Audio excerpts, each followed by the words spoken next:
عظیم news کے ساتھ میں ہوں فضا آصف چودھری۔ آج یہاں ہم آپ کو ایک اہم خبر سے آگاہ کرتے ہیں کہ سری لنکا کے سینئر افسران کے وفد کا سیف سٹی اتھارٹی کا دورہ۔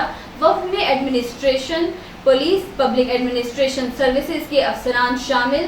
20 رکنی وفد کو ایم ڈی علی عامر ملک، سی ای او اکبر خان ناصر، سی اے او کامران خان نے بریفنگ دی۔ مزید جانتے ہیں اپنے نمائندہ لاہور کرن رباب خان سے۔ جی کرن، کیا تفصیلات ہیں آپ کے پاس اس حوالے سے؟ جی بالکل، سری لنکا کے سینئر افسران کے وفد نے جو ہے وہ سیف سٹی اتھارٹی کا دورہ کیا ہے۔ وفد میں administrative, police, public administration services کے افسران بھی شامل تھے۔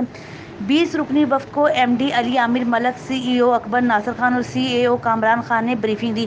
افسران نے operations, emergency response unit, traffic management کا نظام بھی دیکھا۔ سیف سٹیز آ کر محسوس ہوا کہ پاکستان محفوظ ہاتھوں میں ہے۔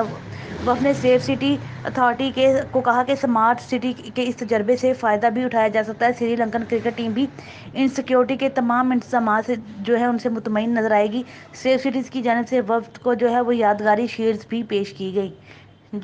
جی بہت شکریہ ہمیں تفصیلات سے آگاہ کرنے کا۔